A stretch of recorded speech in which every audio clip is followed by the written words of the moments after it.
मैंने कल इस्तीफा दिया है। मेरे साथ कार्याध्यक्ष राहुल भोसले जो है उन्होंने इस्तीफा दिया।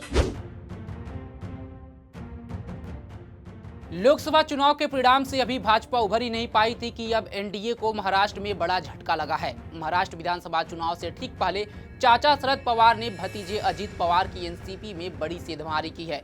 अजित पवार को उनके ही चार टॉप नेताओं ने गच्चा दे दिया। इसकी वजह है शरद पवार की सेंधमारी। जी हां, अजित पवार की एनसीपी को बहुत बड़ा झटका लगा है। अजित गुट के चार बड़े नेताओं ने पार्टी को बाएं बाएं कह दिया है। ये चारों नेता अब शरद पवार वाले गुट में शामिल हो चुके हैं। नमस्कार, आप देख रहे हैं punjabkesi.com। मैं सत्येंद्र शर्मा। महाराष्ट्र विधानसभा चुनाव से पूर्व ही चाचा शरद पवार ने भतीजे अजित पवार को बड़ा झटका दिया है। अजित पवार के गुट के चार नेताओं ने शरद पवार के गुट वाली एनसीपी में शामिल हो गए हैं। अजित पवार गुट छोड़ने वाले नेताओं में पिपरी चिंचवड़ इकाई के प्रमुख अजित गवाड़े, पिपरी छात्र इकाई के प्रमुख के स्थाने पूर्व नगर सेवक राहुल भोसले और पंकज भालेकर शामिल हैं। ये सभी इस वीकेंड तक शरद पवार के गुट में शामिल होंगे। अजित की पार्टी में सेंधमारी करके चुनाव में ठीक पहले शरद पवार ने अपने सियासी पावर का परिचय दिया है। एनसीपी नेता अजित पवार ने पार्टी से इस्तीफा दे दिया और कहा कि मैंने एनसीपी यानी कि अजित गुट वाली को छोड़ दी है। मैंने पार्टी अध्यक्ष को अपना इस्तीफा सौंप दिया है। सुनिए अजित गवाड़े ने और क्या कुछ कहा। अजित पवार गुट के राष्ट्रवादी कांग्रेस का कल अपने शहर अध्यक्ष पद का इस्तीफा दिया है, क्या कहेंगे इसके बारे में? मैंने कल इस्तीफा दिया है और आज हम लोग सब यहाँ दूसरी विधानसभा के जो कॉर्पोरेटर्स है, एक्स कॉर्पोरेटर्स है, हम सब लोग एक साथ यहाँ अभी मीटिंग करेंगे और आगे चल के हमारी जो आगे की रणनीति है वो हम लोग तय करेंगे। आज हम आदरणीय पवार साहब का भी आशीर्वाद लेने जाने वाले हैं और अभी सब लोग मिलकर इकट्ठा हम लोग डिसीजन लेंगे। और कौन से पदाधिकारी थे जिन्होंने आपके साथ में इस्तीफा दिया? मेरे साथ कार्याध्यक्ष राहुल भोसले जो है उन्होंने इस्तीफा दिया। यश साने जो विद्यार्थी संगठन के अध्यक्ष है उन्होंने इस्तीफा दिया और दूसरी विधानसभा के अध्यक्ष पंकज भालेकर उन्होंने इस्तीफा दिया है। क्या वजह थी आपकी कि आप अजित पवार को छोड़कर इस्तीफा देकर शरद पवार के साथ जाना चाहते हैं? यहाँ आपने अगर देखा जाए पिपरी चिंचवड़ सिटी को तो इसको एक बहुत अच्छी तरह से ये डेवलपमेंट हुई थी जिसमें पवार साहब का बहुत बड़ा योगदान रहा, अजीत दादा पवार साहब का बहुत बड़ा योगदान रहा।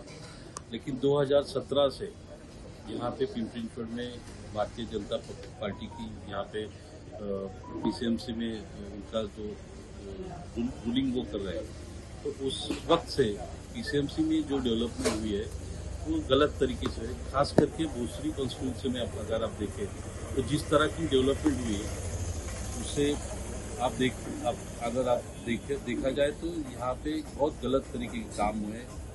यहाँ पे भ्रष्टाचार भी बहुत हुआ है और इसके लिए जिम्मेदार यहाँ के जो सिटिंग एमएलए है वो इसके लिए जिम्मेदार है। क्या आज आप शरद पवार के राष्ट्रवादी कांग्रेस के गुट में आपका प्रवेश करने वाले हैं?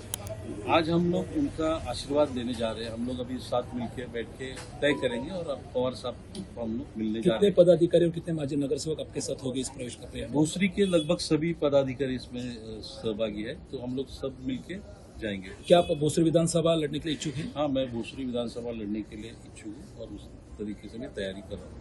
अजित गुट को बाएं बाएं कहने वाले नेताओं की शरद पवार गुट में वापसी में कोई मुश्किल नहीं है। पिछले महीने ही शरद पवार ने कहा था कि वह उन लोगों को स्वीकार नहीं करेंगे जो उनकी पार्टी को कमजोर करना चाहते हैं, मगर उन नेताओं को शामिल करेंगे जो पार्टी की छवि को नुकसान नहीं पहुंचाएंगे।